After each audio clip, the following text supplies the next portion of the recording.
melanjutkan penyampaian perkembangan hal-hal terkait judicial review undang-undang kewarganegaraan. Tadi saya baca sekilas, ada panjenengan memberikan 2 contoh konkret, misalkan terkait naturalisasi para pemain sepak bola yang akhir-akhir ini booming, viral beritanya, dan betul-betul bisa merubah wajah persepak bolaan kita secara instan dari sisi kualitas permainan. Semoga jangka panjang bisa menjadi momentum terkait kebangkitan sepak bola nasional, bahwa dengan pemain-pemain peranakan yang kemudian dinaturalisasi ini minimal bisa membawa kita menuju ke pentas Piala Dunia.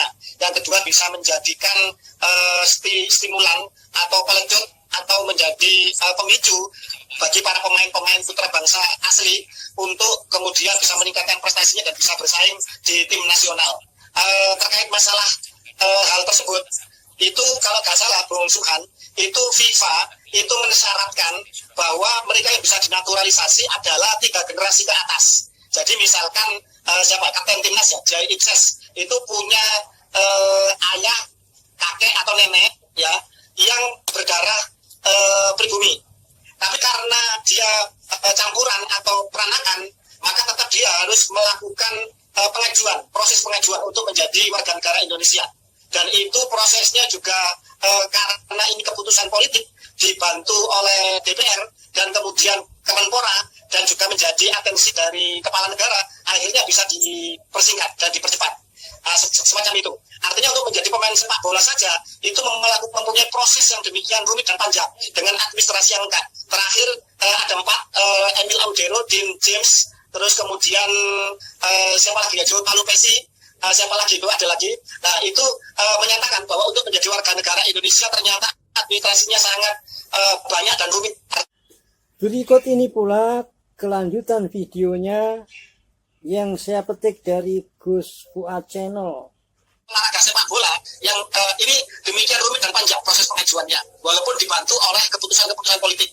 Apalagi ini menyangkut masalah kepemimpinan bangsa, masalah menyangkut mengenai masalah aparatur atau pegawai di dalam Republik Indonesia, atau juga menyangkut mengenai masalah kepemimpinan nasional seperti calon presiden, apalagi terkait masalah pertahanan keamanan, baik itu di institusi kepolisian maupun di TNI. Artinya yang bersifat lebih strategis ini juga harus lebih, validasinya juga harus lebih ketat, prosesnya juga harus lebih harus lebih detail seleksinya. Jangan hanya kemudian istilahnya selonong boy saja, mentang-mentang lama pindah di Indonesia, beranak pinak di Indonesia, terus kemudian megang KTP dan KK Indonesia, kemudian tiba-tiba mereka begitu mudahnya untuk menjadi pejabat publik atau kemudian menjadi ASN misalkan. Nah itu salah satu yang posita yang saya baca tadi dari panjenengan seperti itu. Bagi sebuah bangsa, adanya orang asing itu merupakan masalah sangat serius. Lebih-lebih lagi, orang dari bangsa asing itu ikut dalam pemerintahan. Kenapa kok dulu etnis Cina itu disuruh memilih? Bahasanya sebenarnya lebih pada ada pressure ya, ada penekanan. Kalau kemudian mereka tidak mengajukan kewarganegaraan, mereka akan dipulangkan. Begitu. Itu untuk etnis Cina. Kenapa untuk yang etnis dari imigran Yaman ini itu kok kemudian begitu permisif? Itu posita yang saya baca. Artinya ada studi kasus yang melatar belakangi petitum panjenengan. Begitu. Monggo dijelaskan, masukan. Iya betul. Karena dalam undang-undang kewarganegaraan itu ada yang dulu-dulu yang sejak merdeka itu sebenarnya mereka ditunggu untuk menjadi warga negara. Bahkan sampai berganti ada 5 undang-undang kewarganegaraan. Mereka ditunggu.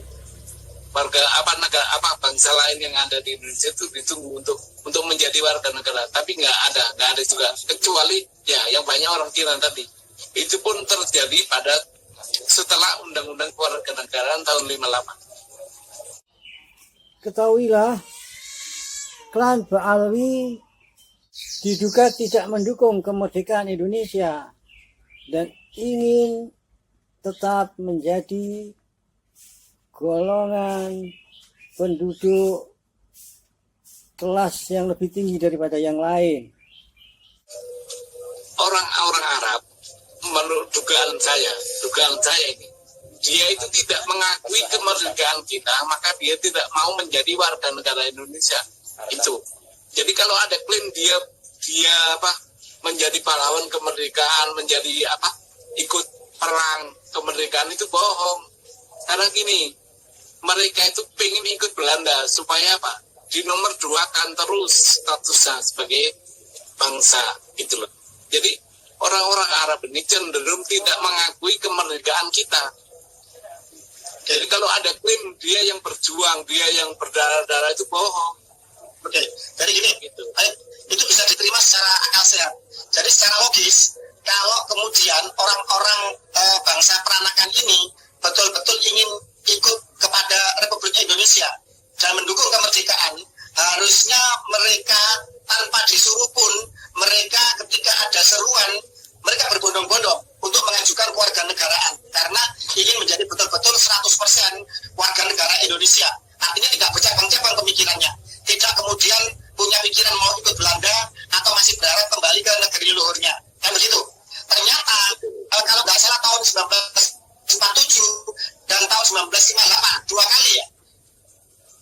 dua kali bangsa ini memberi kesempatan mereka, menawarkan mereka, bahkan kemudian menghimbau untuk mengajukan kewarganegaraan, tetapi di dua kesempatan itu mereka abai.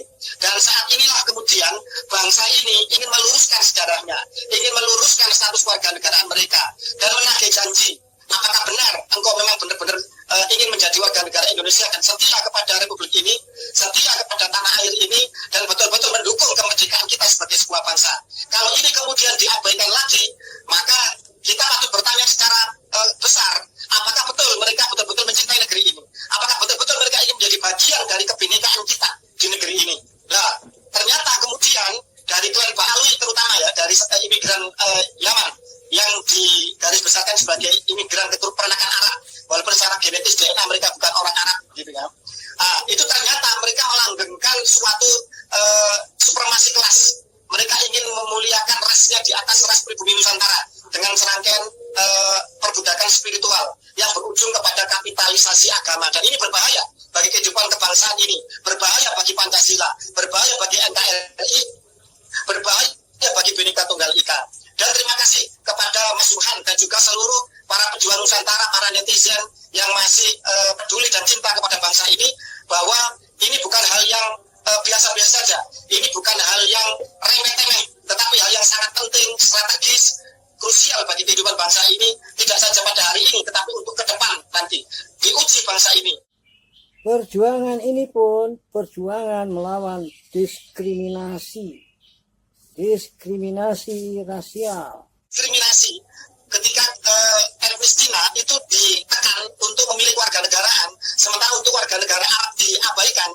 Apakah ini bisa menjadi pertimbangan bagi majelis hakim untuk istilahnya secara logis, secara secara equal ya, untuk bisa menjadi pertimbangan kuat untuk mengabulkan permohonan panjenengan? Kira-kira bagaimana menurut analisa panjenengan? Ini menurut analisa saya, ini MK wajib mengabulkan. Kenapa? Sudah terjadi semacam itulah diskriminasi antara Arab terutama ya dengan orang-orang Tionghoa tadi. Karena nggak boleh negara berlaku begitu. Klan Ba'alawi, orang dari bangsa lain, bukan WNI, bukan warga negara Indonesia, kecuali dua hal berikut ini. Nah, makanya tolong disebarkan sebuah konklusi yuridis bahwa klan Ba'alawi ini sampai kapanpun dia tidak akan menjadi warga negara Indonesia kecuali Undang-Undang Dasar 1945 pasal 26 ayat 1 di amandemen. Kedua, orang-orang klan Ba'alawi ini mengajukan diri sebagai warga negara Indonesia dan mendapat pengesahan. Hanya itu. Jadi andai kata nanti permohonan saya tidak dikabulkan, bukan berarti klan Ba'alawi itu bangsa Indonesia, bukan. Tetap dia WNA. Karena apa? udah terkonfirmasi oleh Undang-Undang Dasar dan Undang-Undang bahwa dia dia adalah dari bangsa lain dan dia tidak memiliki pengesahan, maka dia orang asing. Itu tolong dibantu sebarkan ke masyarakat bahwa sampai kapanpun orang klan Balawi di Indonesia tidak akan menjadi warga negara Indonesia kecuali Undang-Undang Dasar pasal 26 ayat 1 di amandemen. Kedua, kecualinya juga mereka klan Balawi mengurus kewarganegaraannya sehingga mendapat bukti pengesahan dari negara sebagai warga negara Indonesia. Itu. Mari mendukung perjuangan untuk Indonesia lebih baik.